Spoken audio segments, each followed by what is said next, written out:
Dallas has just been on a tear. I believe we can attribute that to Jason Robertson. Also, Jake Ottinger, who's really stepped in. Yeah, so we can compare a rookie QB to a toddler. Hayward's absence for this game will be significant, and I wouldn't be surprised if this game turns into a blowout as of late. The Golden Knights just can't pull it. I really think the Avalanche are determined this year. They made so many moves and grabbed so many guys that they have to win a championship or at least make the finals. They were on our championship and bust.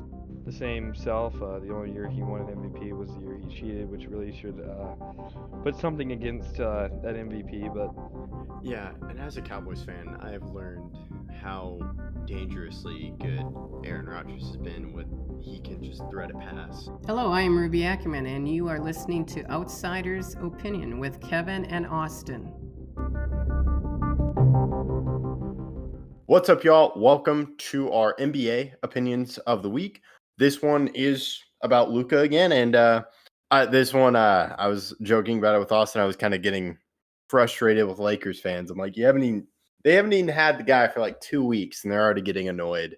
Media's getting back mad at him. They were happy the first few games, but let's talk about Luka struggling with the Mavericks so far, Austin. Yeah, Luka, ever since getting traded to the Lakers, he was injured. He was. And those first 2 games back, like I was talking to you before, I didn't really blame him. I mean, you're coming back from injury. You've been out for roughly a month, and you're just not playing to Luka's standards. But that's okay. Everyone has stretches, especially coming back from injury, where they're bad. Everyone. But after the All-Star break, in which he attended none of the events because of his injury and weren't a part of the All-Star game or All-Star week festivities, he has another terrible, terrible game. And I'm another talk show host was talking about, and he said that Luka felt relieved or looked relieved every time he made a shot. And I watched the highlights, and yeah, he did. He looked almost like he didn't expect any of the shots he shot to actually go in. And really, the point of this video is, when will Luka really get his confidence back? When will he return to the Luka that we saw 2 months ago? Yeah, so kind of talking about that, I'm looking at it. It looks like he didn't play in the Trailblazers game, but yeah, he's got 14 points, 16 is the most with the Jazz, and you talked about his confidence level. I think someone said, like, his parents said he's over the trade. I don't think so. Like, I think he's still getting over it, and I do think, like, it was such a culture shock, but you also have to think about, this is probably the first time at this level where the offense doesn't run through him. Because even with the Mavs with Kyrie, it was still Luka, and he would work off Kyrie, but I do think it's kind of LeBron's team, which has it, like, I'm not complaining, but I'm just saying for Luka, that's got to be difficult. I do think he can catch and shoot, but that's not his game. So that's kind of my view first. And then, of course, when it gets back, in just a few more games, I don't know how many more games he has before February 25th, but that's the Lakers versus Mavs. So to me, that's where you see Luka go off. Which, yeah, so there's one game. They played Denver on the 22nd. Yeah, they played Denver on the 22nd, and on the 25th they played Dallas. And to me, that's where I think you go off he goes off because Luka is a player that someone podcaster I was listening to was describing. He's like, Luka plays off hate, and I think Luka is so upset about the trade, and so he's just gonna.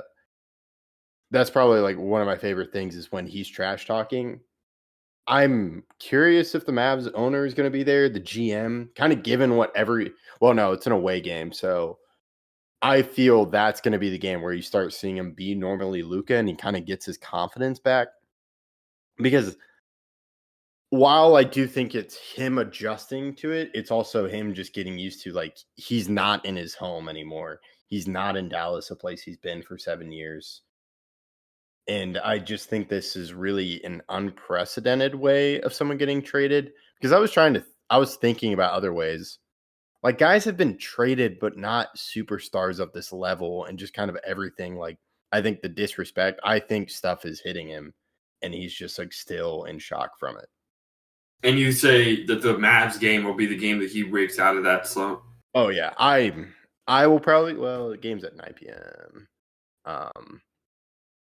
Might be. I will probably watch part of that game. I think you see him drop 30. I think you like. I'm trying to think of other games. Like I am thinking of the playoffs, but they were just games where he'd get mad and he'd take over. Um, so that's kind of my view of it. He's gonna see. I do think Jason Kidd played a part of the trade, so I do think you're gonna because you know what I'm talking about, right? Where Luke is trash talking. Like I just think of the game 5 Minnesota game when he hits the shot over Rudy Gobert and he's just yelling at Rudy Gobert. I thought that was game 2. Oh, it is game 2. You're right. You're right. Game 5 is the one he took over, but yeah, game 2 is when they went. Game 2 is the Rudy Gobert shot. Yeah, game 2. Yeah, you're right. You're right. Yeah, but that's kind of how I view Luka when he's playing his best, and that's his confidence. Because I think what you mentioned is it's his confidence right now. Yeah, and I don't really know. He's lost his confidence. Can we agree? He's lost his confidence. Yeah, that's what. Yeah, absolutely.